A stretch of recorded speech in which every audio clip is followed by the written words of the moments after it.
नमस्कार। रीवा 24 के ताजा तरीन अंक के साथ मैं शैलेंद्र। सबसे पहले प्रमुख खबरें। कंक्रीट के जंगल रीवा में एक बार फिर बाढ़ जैसे हालात। बाढ़ 36 में जर्जर मकान की सीढ़ियां ढही, मकान में फंसे लोगों को रेस्क्यू कर पहुंचाया गया अस्पताल। जल भराव के चलते वार्ड 9 व 10 के रहवासी आपस में आमने सामने भिड़े, डिवाइडर हटाने को लेकर हुआ था विवाद। और हथियारों से लैस बदमाशों ने ट्रेलर चालक के साथ की मारपीट, दिया लूट की घटना को अंजाम। वहीं मऊगंज में भी बाइक सवारों ने लूट की घटना को दिया अंजाम। इन खबरों सहित अन्य खबरें अब विस्तार से। पिछले 24 घंटे से लगातार हो रही बारिश के चलते रीवा शहर में एक बार फिर बाढ़ की स्थिति निर्मित हो गई है। देखिए कंक्रीट के जंगल में बाढ़ की स्थिति को लेकर रीवा 24 न्यूज की यह खास रिपोर्ट। हमारा शहर रीवा शहर, सफेद शेरों की धरती रीवा, विशाल झरनों के लिए देश भर में प्रसिद्ध रीवा। लेकिन अब रीवा जाना जाता है कंक्रीट के जंगल के नाम से। जी हाँ, कभी कंक्रीट के जंगल के नाम से तो कभी नशे की मंडी के नाम से रीवा शहर की पहचान बन चुकी है। हालांकि आज हम बात करेंगे बाढ़ की और बाढ़ के कहर की, और इस सब की वजह है प्रशासनिक अदूरदर्शिता, पैसों की होड़ और झूठे विकास के नाम पर निर्माण कार्य। पिछले 24 घंटों की बारिश में रीवा शहर के हालात ऐसे हो गए हैं जैसे तालाबों के बीच बसा हुआ शहर हो। हर गली, हर मोहल्ले में, वार्ड में स्थिति है कि लोगों को घरों के अंदर पानी पहुंच गया है। खाने पीने की वस्तुएं, जरूरी सामान सब कुछ नष्ट हो गया। जिंदगी भर की गाढ़ी कमाई 24 घंटे के भीतर रिस रिस कर बाहर निकल गई। वैसे तो पूरा शहर ही पानी के आगोश में है, लेकिन आपको ले चलते हैं शहर के उन इलाकों में जहां बाढ़ से सबसे ज्यादा तबाही हुई है। स्क्रीन में दिख रहा है ये नज़ारा वार्ड क्रमांक 9 और 10 का, जहां वार्ड 10 में पानी इतना भर गया कि यूनियन बैंक के भीतर रखा सामान नष्ट हो गया। वहीं लोगों के घरों में पानी भरा हुआ है। वार्ड 9 और 10 के बीच रीवा से सिरमौर रोड में डिवाइडर बना हुआ है। स्थानीय लोगों की माने तो ये डिवाइडर ही इस बाढ़ की वजह है। दरअसल ये सड़क जब बन रही थी तो 3 से 4 फीट ऊंचाई पर बन गई। उसके बाद इस सड़क में डिवाइडर बना दिए गए जो एक तरह से तालाब की मेड़ की तरह काम कर रहे हैं। अब वार्ड 10 का पानी आगे की ओर नहीं जा रहा है क्योंकि उधर 9 वार्ड में नाले हैं जो सीधे नदी से जुड़े हुए हैं। वहीं अनंतपुर स्थित तालाब को भी पक्का किया जा रहा है जिससे पानी वहां तक नहीं जा पा रहा है। यही वजह है कि दोनों वार्ड की स्थितियां खराब हो गई और आपस में विवाद की स्थिति उत्पन्न हो गई। हालांकि स्थानीय लोगों ने किसी तरह से मैनेज किया। हमने वार्ड क्रमांक 9 और 10 के लोगों से बात की। पानी हमारे घर के कॉलोनी की तरफ जा रहा है। जितनी भी गाड़ियां निकलती हैं तो पूरे पानी का प्रवाह घर की तरफ है। डिवाइडर बन गया तो पानी उस पार जा ही नहीं पा रहा है। उस पार ढाल जरूर है लेकिन थोड़ी सी जगह से निकल रहा है, इसलिए पूरा पानी घरों में घुस गया। कौन सा वार्ड है? वार्ड नंबर 10 है। ये अनंतपुर चौराहा कहलाता है। यूनियन बैंक है यहाँ पर। बैंक भी डूब गया है। बैंक भी डूब गया है। आने जाने लायक कहीं जगह नहीं बची है। घर कितने घरों में पानी घुसा है? कितना नुकसान? जितने घर है सब में पानी भरा है। सारे अनाज डूबे जा रहे हैं। तो हम लोग खाएंगे क्या कुछ दिन में? समस्या ये है, कहाँ ले जाए सब सामान हटा के? क्या कोई पार्षद या कोई स्थानीय सर आज तो कोई नहीं सुनेगा क्योंकि सब जगह की स्थिति है, तो कोई कैसे करेगा ये काम? तो क्या पहले पार्षदों ने ये ध्यान नहीं दिया कि बाढ़ पानी बरस रहा है? मैं भी देख रही हूँ कि कई सालों से यहाँ पर समस्या बनी हुई है। आते हैं, देखते हैं, सुनते हैं, पर समाधान नहीं निकाल पाए आज तक कोई। कई सालों से ये समस्या चल रही है पर अब ज्यादा हो गई है। पहले थोड़ा बहुत निकल जाता था पानी, बारिश के बाद निकल जाता था, पर अब रोड बन गई है जिसके कारण पूरा पानी उल्टा जा रहा है घर के अंदर। और सुनते हैं, शिकायतें करते हैं, बस कार्यवाही चल रही है, पानी तो निकल ही नहीं रहा है। ऊपर पानी भरा है ना। और ये डिवाइडर बन जाने के कारण पहले इतना यहाँ वाटर लॉगिंग थी पर इतना नहीं होता था। जब से ये डिवाइडर बना है तो पूरे घर में सबके यहाँ पानी भर रहा है। पूरे बैंक में पानी भरा है यहाँ, है ना। बैंक किराया से दिया है, पूरे माने घुटने से ऊपर पानी भरा है। सारी मशीनें उनका, सारी टेबल, सारे कागज सब आप वहाँ चल के देखिए। और ये स्थितियाँ हैं यहाँ सबके घर में, माने घुटने से ऊपर पानी है। कौन सा वार्ड है? ये वार्ड नंबर 10 है। बैंक कौन सा है जहाँ पर? यूनियन बैंक है। आप लोग क्या चाह रहे हैं? डिवाइडर टूटे और ये नाला यहाँ से बने। ये पूरा शिल्पी वहाँ उपवन से पानी, और ये इधर का, ये जो इधर जाना चाहिए आपके निराला नगर मोड़ तरफ, वो पूरा पानी इधर आ रहा है। एक पतली नाली है ना। आपके वार्ड पार्षद ने कुछ ऐसी व्यवस्था नहीं की पानी निकालने? वार्ड पार्षद हमारे खड़े हैं, ये आए हैं यहाँ। ये हम लोग कह रहे हैं इसको काटने के लिए, उधर के लोग कह रहे हैं कि इसको नहीं काटने देंगे। तो ये क्या स्थिति होगी माने घरों की, ये देखना है। के लोग बोल रहे हैं इधर से पानी जाएगा तो हम विवाद कुछ नहीं भैया, ये रोड बनाई गई है, रोड के साथ में नाली बनाई गई है। इसमें भरपूर भ्रष्टाचार हुआ है। जगह जगह ओपन नाली बना दी गई है और बहुत सारी जगह ऐसी है जहां पर नाली बनाई ही नहीं गई है, वहां पानी रुक गया है, जिसके कारण आज सबके घर में पानी घुस रहा है। वार्ड है ये वार्ड क्रमांक 9 है। ये पार्षद सतीश सिंह है और सतीश सिंह घर में बैठ के सोते हैं। उनको फोन लगाओ तो फोन में बोल देंगे कि काम हो जाएगा, हम काम करवा देंगे, पर कुछ नहीं होता है। हम लोग पछता रहे हैं कि हम काहे के लिए इस रोड में आके बसे हैं। आप लोग के घर में पानी घुस गया है? जी बिल्कुल। तो कैसी स्थिति है अभी मोहल्ले की? बहुत गंदी स्थिति है भैया, पूरा नाली का गंदा पानी जाता है, सीवर का गंदा पानी जाता है, छोटे छोटे बच्चे हैं, बीमार होते हैं। अब आप लोग ये डिवाइडर फोड़वाने का प्रयास कर रहे हैं? नहीं, डिवाइडर हम नहीं फोड़ने देंगे, क्योंकि ये डिवाइडर के एक साइड में वार्ड क्रमांक 10 है और एक साइड में 9 है। तो 10 में ज्यादा पानी भर रहा है, 10 का पानी 9 की तरफ भेजेंगे तो हम तो पहले से डूब रहे हैं, हम और डूबेंगे। इसलिए हम लोग चाह रहे हैं कि डिवाइडर ना टूटे। वार्ड 9 स्थित सरदार वल्लभ भाई पटेल छात्रावास में कई फीट तक पानी भर गया, जिसे में सैकड़ों छात्र फंस गए। वार्ड क्रमांक 9 निराला बस्ती से लगे सरदार वल्लभ भाई पटेल छात्रावास में कई फीट तक पानी भर गया, जिसके बाद सैकड़ों छात्र इस बाढ़ में फंस गए। हालांकि पुलिस प्रशासन व एसडीआरएफ की टीम मौके पर पहुंची और छात्रों को निकालकर सरस्वती विद्यालय में शिफ्ट कराया गया। दरअसल इस विद्यालय के पीछे से एक नाला निकलता था, जिसे स्थानीय लोगों द्वारा अतिक्रमण कर लिया गया और उस पर दीवार बना दी गई। वहीं इसके आगे अगर जाएं तो रीवा से मनकहरी रोड भी कंक्रीट की ही बन चुकी है, जिसमें जल निकासी की व्यवस्था ना के बराबर है। तो वार्ड 9 से जो पानी बह के बीहर नदी की ओर जा रहा था, वो मनकहरी रोड और वार्ड 9 के बीच ही स्टोर हो रहा है। कुल मिलाकर यहाँ भी कंक्रीट ही मुख्य वजह मानी जा रही है। इसी कंक्रीट के जंगल की बात गुड़ विधायक नागेंद्र सिंह ने भी 12 तारीख को कही थी। जब बाढ़ के चलते उनके आवास में पानी घुस गया था, तब लोगों ने इसे राजनीतिक बयान देकर पल्ला झाड़ लिया। लेकिन हकीकत तो यही है कि कंक्रीट के जंगल की वजह से बाढ़ की स्थिति निर्मित हुई है। वहीं स्थानीय लोगों का भी भरपूर योगदान है, जिन्होंने अतिक्रमण कर रखा है और नालियों में कचरा फेंकते हैं। जैसे कि त्योथर पर हमारी पूरी नज़र है, सोहागी, मऊगंज में भी मैंने आज एक टीम भेजी है। और इसके पूर्व भी जब बारिश नहीं हुई थी तो मेरी लोगों से एक अपील का भी मैंने वीडियो सोशल मीडिया पर चलवाया था कि आप लोग जो ये यहाँ पर वाटरफॉल्स और पिकनिक स्पॉट पे चले जाते हैं तो वहाँ से थोड़ी दूरी बनाएं, क्योंकि बारिश में पानी पता भी नहीं चलता, एकदम से बढ़ जाता है। और जैसा कि अभी इस दौरान जो बारिश का समय चल रहा है, तो हम लोग जहाँ भी हमको पॉइंट्स मिलते हैं हम वहाँ पहुँचकर लोगों को, हमारा पूरा प्रयास रहता है कि सकुशल हम बचा पाएँ। आज कहाँ पर रेस्क्यू किया गया है? आज एक सरदार पटेल हॉस्टल था, जहाँ पर 80 लोग फंसे हुए थे, स्टूडेंट्स थे।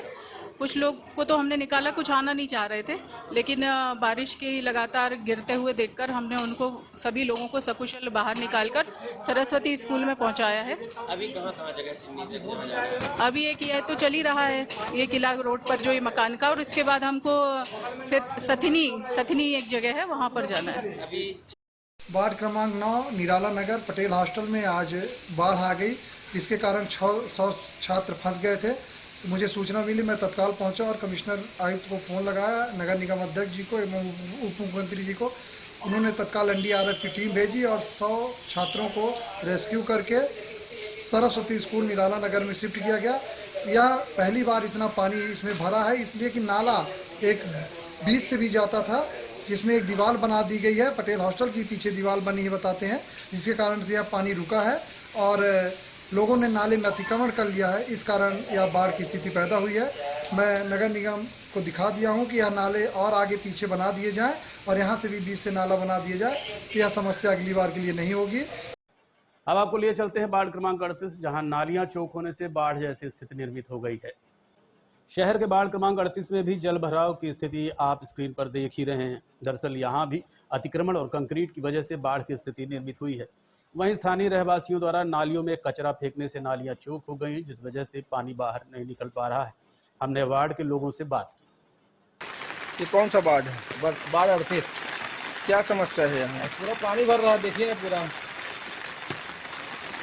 कब से भर रहा है ये? तो 2 दिन से पहले भरा था, फिर निकल गया, सूख गया पानी ना, फिर से भरने लगा। कारण क्या है पानी भरने का? पानी भरने से चौक है बंद है, सब नाली सब बंद है सर, कुछ नहीं है। आपने कहीं शिकायत की है? हमने सीएम में शिकायत की थी पहले, तो कुछ कार्रवाई कुछ की नहीं हुआ, कुछ भी नहीं हुआ। कौन सी कॉलोनी है ये? वार्ड नंबर 38 सरकार कॉलोनी। सरकार। करहिया स्थित इमली चौराहा में भी बाढ़ की स्थिति बनी हुई है। रीवा से मरिया मार्ग पर करहिया स्थित इमली चौराहा में भी बाढ़ के हालात बने हुए हैं, जहां स्थानीय लोगों के घरों के भीतर पानी घुस चुका है। वहीं मार्ग पर मौजूद नाला भी उफान पर है, जिस पर कभी भी पानी आ सकता है। मिली जानकारी के अनुसार बाणसागर डैम के 8 गेट खोल दिए गए, जिससे नदियां उफान पर हैं, लेकिन शहर के भीतर भरा पानी तो कंक्रीट के जंगल की वजह से ही ठहराव की स्थिति में है। ये स्थिति और भी बिगड़ सकती है अगर मौसम विभाग की भविष्यवाणी सही साबित हुई तो 24 घंटे में रीवा के हालात और खराब हो सकते हैं। हमारे संवाददाता ने करहिया स्थित रहवासियों से बात की। ये हर दिन पैसा निकालते हैं। अभी परसों 8 लाख रुपया निकला है, एक हफ्ता 15 दिन पहले 4 लाख रुपया निकला है। यहाँ से रोज पानी भरता है, कुछ करवाता नहीं है ये। अब डेली आके बस ताम झाम बता देता है। कल इसको बोला गया है कि नाली खुदवा दे, तो बोलता है हमारे बिना परमिशन के कहीं पे गड्ढा नहीं खुदेगा, कोई नाली साफ नहीं होगी। ये पूरा नाला भरा हुआ पानी, नाला खोदे अभी हाईवे में 4 ढोला डले हुए हैं, कहीं पे साफ करवाने को तैयार नहीं, सिर्फ उसको यहीं पे दिखता है खुदवाने के लिए।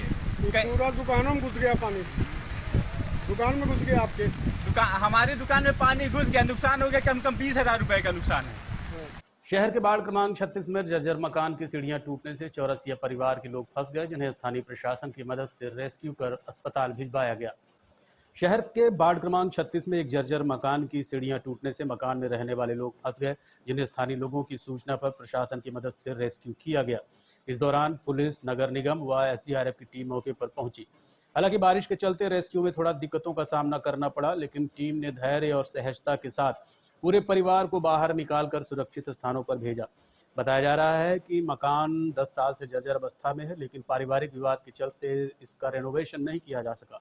मामले को लेकर हमने मकान में रहने वाले परिवार, नगर निगम और SDRF असिस्टेंट कमांडेंट से चर्चा की।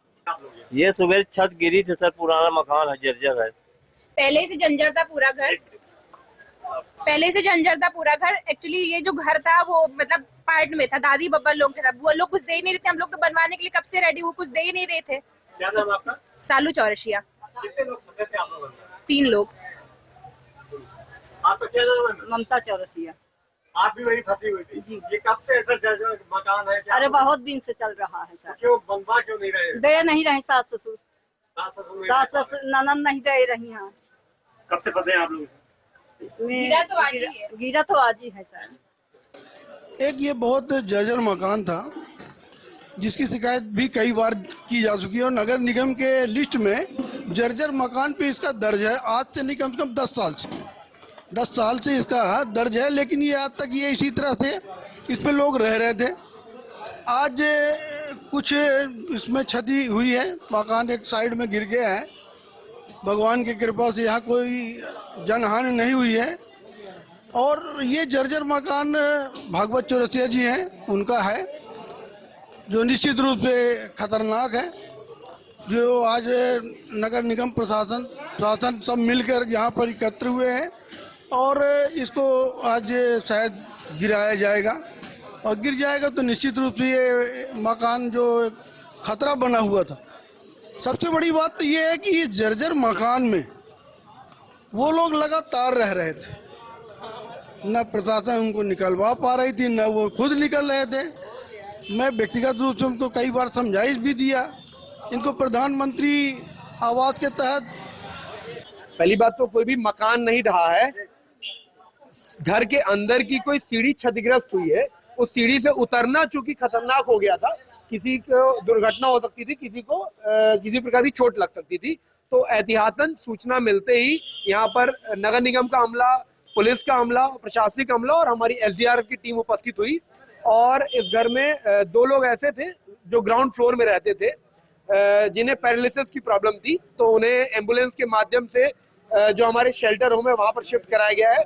ऊपर के लोग चूंकि सीढ़ी का इस्तेमाल नहीं कर पा रहे थे क्योंकि सीढ़ी क्षतिग्रस्त हो गई थी, इससे एहतियातन जो है तो जो इनका जंगला था, खिड़की थी, उसको काट करके वहां से 3 लोगों को रेस्क्यू किया गया। सभी सुरक्षित है, न किसी प्रकार की जनहानि, न किसी प्रकार की कोई अन्य हानि हुई है। ये एक जर्जर भवन है जो बता रहे काफी समय से जर्जर था तो यहाँ पर सीढ़ियाँ जो अंदर की तरफ से बनी हुई हैं और ऊपर को जाती हैं, वो सीढ़ियाँ पूरी तरीके से गिर गई, वो कच्ची थी। और ऊपर पक्की मंजिल है जिसमें कुछ लोग फंसे हुए हैं, 3 लोग। नीचे वाले भी सकुशल थे, उनको तो हमने एम्बुलेंस से पहुँचा दिया है।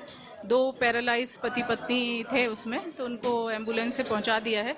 अब ऊपर की मंजिल को, क्योंकि पहुँच मार्ग पूरी तरीके से ध्वस्त हो चुका है, तो ये ग्रिल है, एक खिड़की है, उसको हम कट कर कर निकालने का प्रयास कर रहे हैं। उनको सकुशल, हमारी SDRF की टीम लगी हुई है। मैं डिस्ट्रिक्ट कमांडेंट SDRF और हमारे डिविजनल सर्विस, सुबह से ही हम लोग, ये हमारा 4था रेस्क्यू है। अभी इसके बाद हमको सथनी भी जाना है, जहां पर भवन में पानी भरा है और वो लोग नीचे की मंजिल से ऊपर की मंजिल पे सुरक्षित है, निरंतर वो मदद मांग रहे हैं। कितने लोग घायल भी हुए? इस बिल्डिंग में तो कोई भी घायल नहीं हुआ, सबसे मैं मिल चुकी हूँ, किसी को कोई चोट नहीं है। कोलैप्स की स्थिति थी घर, उसमें 3 लोग ऊपर फंसे हुए थे, सीढ़ियाँ कोलैप्स हो गई थी, निकलने का कोई रास्ता नहीं था और 4 लोग नीचे फंसे हुए थे। ये सबसे पहले MPP वालों ने बहुत प्रयास किया, इसके बाद यहाँ शांति व्यवस्था के लिए पुलिस प्रशासन लगी हुई थी। फिर हमारे द्वारा मतलब SDRF का जो कटर है वो बुलवाया गया, जो बैटरी चालित है, उसके द्वारा खिड़की को काट के 3 लोगों को सुरक्षित निकाला गया। अभी कोई नहीं है, सब सुरक्षित बा। जिले में यूं तो मैडम होमगार्ड की मिक्सअप बनाई है, SDRF के नाम है, बाकी टीम खिड़की को काट, सबसे पहले सब्बल के थ्रू मैनुअली उनको निकालने का प्रयास किया गया खिड़की को, पर बहुत ज्यादा लंबा चौड़ा लोहे का वो कंगाल होने के कारण फिर कटर की जरूरत हुई, कटर मंगाया गया, इसके द्वारा काट के। देखते रहिए Rewa 24 news, city cable network. मिलते हैं इस छोटे से ब्रेक के बाद। हड्डी जोड़ एवं रीढ़ रोग तथा स्त्री रोग एवं प्रसूति रोग का इलाज एक ही छत के नीचे। विघ्नहर्ता hospital and trauma centre, hotel landmark के पास, रतहरा, रीवा। डॉक्टर संतोष सोनी, पूर्व चिकित्सक, बॉम्बे हॉस्पिटल, मुंबई। हड्डी जोड़ एवं रीढ़ रोग विशेषज्ञ, छोटे चीरे एवं दूरबीन विधि द्वारा हाथ तथा पैर की हड्डियों का ऑपरेशन। गठियाबात, जटिल एवं बिगड़े हुए फ्रैक्चर का बेहतर इलाज करते हैं डॉक्टर संतोष सोनी। विघ्नहर्ता हॉस्पिटल ट्रॉमा सेंटर में ही स्त्री एवं प्रसूत रोग विशेषज्ञ डॉक्टर शैलजा सोनी भी उपलब्ध हैं, जिनकी देखरेख में नॉर्मल डिलीवरी, सिजेरियन ऑपरेशन एवं बच्चेदानी से संबंधित ऑपरेशन की बेहतर सुविधा। संतानहीन दंपत्ति तत्काल संपर्क करें। विघ्नहर्ता hospital and trauma centre, hotel landmark के पास, रतहरा, रीवा। सुविधाजनक एवं सफल इलाज हेतु आज ही संपर्क करें। विघ्नहर्ता hospital and trauma centre, hotel landmark के पास, रतहरा, रीवा। मोबाइल नंबर 7828781983 अथवा 8462956774 पर। शहर के बीचों बीच ट्रेलर चालक के साथ हथियारबंद लुटेरों ने मारपीट की, वहीं मऊगंज से लूट की घटना प्रकाश में आई है। रीवा शहर में बेखौफ बदमाशों ने बीती रात बिछिया थाना क्षेत्र अंतर्गत गुड़ मार्ग पर चिरहुला मंदिर के समीप आधी रात ट्रेलर चालक से मारपीट करते हुए 15,000 लूट लिए। इस दौरान धारदार हथियार से लैस 5 से 6 की संख्या में बदमाशों ने ट्रेलर में तोड़फोड़ की, वहीं चालक पर हमले का प्रयास किया। हालांकि इस दौरान ट्रेलर चालक अशोक केवट निवासी बड़ी गुर्गी थाना गुड़ किसी तरह से वहां से वाहन लेकर जान बचाकर भागा और अपनी जान बचाई। वहीं एक और घटना में मऊगंज में बाइक सवारों ने लूट की घटना को अंजाम दिया है। इसमें 1,07,000 रुपए एक युवक से लूट लिए। सर मैं दुकान गया, 10 बजे दुकान गया घर से। इस ऑनलाइन कियोस्क चलाते हैं सर, यूनियन बैंक के बगल में। फिर सब मेरी तबीयत खराब हुई, हमने 4 बजे यहाँ से चले गए पटेरी झराने। फिर वहाँ से झरा के लगभग मतलब 7-8 बजे के लगभग लौटे।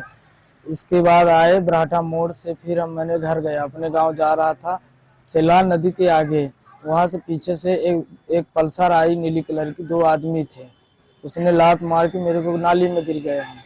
इसके बाद मेरा बैग लेके वो चले गए, वापस वहीं से लौट गए हैं। 1,07,000। बैग लेके निकले? जी सर। बैग में क्या था? उसमें ATM मशीन थी, फिंगर मशीन थी और कागज ऐसे फोटो कॉपी थे। इसकी रिपोर्ट आपने थाने में किया है? जी सर, थाने में दिए थे सर। अभी तक क्या कार्रवाई? अभी तक सर कार्रवाई कुछ नहीं हो पाई है।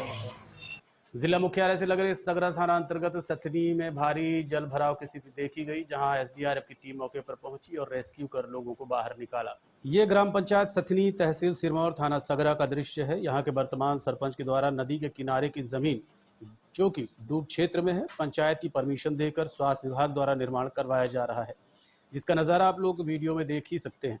दिन भर की बारिश के चलते निर्माणाधीन बिल्डिंग का नीचे का हिस्सा डूबा हुआ है। यह निर्माण कार्य 30 से 35 लाख के भीतर का है। आप अंदाजा लगा सकते हैं कि कैसे शासन के पैसे का दुरुपयोग हो रहा है। इसी निर्माणाधीन भवन के ऊपर काम करने वाले कुछ लेबर और मिस्त्री फंसे हुए थे, जिन्हें एसडीआरएफ की टीम ने मौके से बाहर निकाला। देखते रहिए Rewa 24 news city cable network. मिलते हैं छोटे से ब्रेक के बाद। विंध्य क्षेत्र का शिक्षा पथ प्रदर्शक Pentium Point group of institutions Rewa, जो पिछले 25 वर्षों से ज्ञान, गुणवत्ता और विश्वास का प्रतीक बना हुआ है। इस प्रतिष्ठान के अंतर्गत संचालित है Pentium point college of pharmacy, मान्यता प्राप्त फार्मेसी काउंसिल ऑफ इंडिया से, जहां संचालित हो रहे हैं बी फार्मा 4 वर्षीय और डी फार्मा 2 वर्षीय जैसे professional course. Pentium point college of law, मान्यता प्राप्त bar council of India new Delhi से, जहाँ उपलब्ध है देश के भविष्य निर्माता विद्यार्थियों के लिए B.Com LLB, BBA LLB, BA LLB 5 वर्षीय, LLB 3 वर्षीय और LLM 2 वर्षीय जैसे रोजगार परक पाठ्यक्रम। Pentium point college of management approved by AICTE, जहां संचालित हैं हाईली डिमांडेड MBA 2 वर्षीय कोर्स। साथ ही Pentium Point technical college Rewa का एकमात्र संस्थान जहां AICTE से मान्यता प्राप्त BBA और BCA जैसी तकनीकी पाठ्यक्रम संचालित है। रेगुलर कोर्सेज में B.Com, BSc, BA तथा स्नातकोत्तर स्तर पर MA history, economics, sociology, MSc chemistry, biotechnology, computer science और PGDCA डिप्लोमा भी उपलब्ध है। यहाँ शिक्षण कार्य नेट, सेट व PhD धारक प्राध्यापकों द्वारा कराया जाता है। साथ ही उच्च गुणवत्ता की प्रयोगशालाएं, pharmacy lab, biotechnology lab, computer lab, moot court और विशाल पुस्तकालय संस्थान की विशेषताएं हैं। बौद्धिक और सांस्कृतिक गतिविधियों के लिए एक अत्याधुनिक ऑडिटोरियम, खेल गतिविधियों हेतु इंडोर और आउटडोर स्टेडियम, जहां शिक्षा के साथ संपूर्ण व्यक्तित्व का विकास सुनिश्चित है। So please visit Pentium Point where vision meets excellence. Admission open, so visit today Pentium Point group of institutions Rewa. जी हाँ, विंध्य क्षेत्र का शिक्षा पथ प्रदर्शक Pentium Point group of institutions Rewa, जो पिछले 25 वर्षों से ज्ञान, गुणवत्ता और विश्वास का प्रतीक बना हुआ है। Yes, one and only Pentium Point Group of Institutions, Rewa. शहर में भारी बारिश की वजह से बाढ़ के हालात तो बने ही हुए हैं, वहीं ग्रामीण क्षेत्रों में भी भीषण जलवृष्टि के चलते जल भराव की स्थिति देखने को मिल रही है। मौसम विभाग के पूर्वानुमान अनुसार 48 घंटे में भारी बारिश के संकेत मिले थे, जिसके बाद से लगातार बारिश जारी है। हालांकि शाम तक बारिश थम गई थी। शहर में जहां एक ओर बाढ़ ने रौद्र रूप दिखाया, जो कृत्रिम बाढ़ मानी जा सकती है या यूं कहें कि कंक्रीट की बाढ़ है, वहीं ग्रामीण क्षेत्रों में भी भारी बारिश के चलते जलभराव की स्थिति बनी हुई है। रीवा के बैकुंठपुर, मनगवा, सिरमौर, सगरा, सिरखनी, तिवनी, शाहपुर सभी जगह पानी भरा हुआ है। महाना नदी का जलस्तर बढ़ा हुआ है। वहीं ग्रामीण इलाकों में भी कंक्रीट के जंगल चपेट में है। हाल ही में बैकुंठपुर में मुख्य बाजार में बनी सड़क बाढ़ का कारण बन गई, जहां बाजार में लोगों के घरों में पानी भरा हुआ है। वहीं मऊगंज कस्बे में भी जल भराव की स्थिति देखी गई। इसके अलावा नई गढ़ी से भी स्थानीय लोगों ने जल भराव के वीडियो भेजे हैं। यातायात सूबेदार अखिलेश कुशवाहा द्वारा अपने पिता की पुण्यतिथि के दिन हाईवे में जाकर जरूरतमंद लोगों को हेलमेट वितरित किए गए तथा उन्हें जागरूक करने का प्रयास किया गया। रीवा में लगातार हो रही सड़क दुर्घटनाओं को देखते हुए उसकी रोकथाम के लिए यातायात पुलिस अहम भूमिका निभा रही है। यातायात पुलिस में पदस्थ सूबेदार के द्वारा अपने पिता के पुण्यतिथि अवसर पर लोगों को हेलमेट वितरित करके सड़क सुरक्षा को जागरूक करने का प्रयास किया गया। रीवा में पुलिस अधिकारियों के निर्देश पर लगातार सड़क सुरक्षा अभियान चलाया जा रहा है। रीवा IG व DIG पुलिस अधीक्षक सहित अन्य पुलिस अधिकारियों के द्वारा उन स्थानों का निरंतर निरीक्षण किया जा रहा है जहां सड़क दुर्घटनाओं के मामले बढ़ रहे हैं। सड़क दुर्घटनाओं में कमी लाने के लिए यातायात पुलिस के द्वारा भी विभिन्न तरीकों से लोगों को समझाइश देने का प्रयास किया जाता है। यातायात पुलिस का मानना है कि ज़्यादातर एक्सीडेंट के मामलों में हेलमेट न होने की वजह से लोग अपनी जान गंवा देते हैं। सूबेदार अखिलेश कुशवाहा ने बताया कि 16 जुलाई 2010 को सड़क दुर्घटना में उनके पिता की मृत्यु हो गई थी। ये घटना भी हेलमेट न होने की वजह से हुई। सूबेदार अखिलेश कुशवाहा का मानना है कि भले हुए अपने पिता की जान नहीं बचा सके, लेकिन लोगों की जान जरूर बचा सकते हैं। शायद यही कारण है कि अपने पिता के पुण्यतिथि के अवसर पर उनके द्वारा लोगों को हेलमेट वितरित कर सड़क सुरक्षा का संदेश दिया जाता रहता है। देखिए, यातायात पुलिस द्वारा लगातार IG सर, DIG सर और SP सर के निर्देशन में सड़क दुर्घटनाओं से लोगों को बचाने के लिए जागरूकता कार्यक्रम किए जाते हैं और लगातार जारी हैं। आज मेरे पिताजी की पुण्यतिथि के अवसर पर मैंने हाईवे में जाकर लोगों को जागरूक किया है कि हेलमेट लगाना क्यों आवश्यक है और क्यों लगाना चाहिए। और इसी तारतम्य में जो इसमें से गरीब लोग थे या जो हेलमेट नहीं खरीद सकते थे उनको हेलमेट भी वितरित किया है तथा उनसे हमने शपथ भी ली है कि हमेशा वो हेलमेट लगा के रखेंगे और सड़क दुर्घटनाओं से सुरक्षित रहेंगे। आज के अंक में इतना ही। देखते रहिए रीवा 24 न्यूज़। नमस्कार।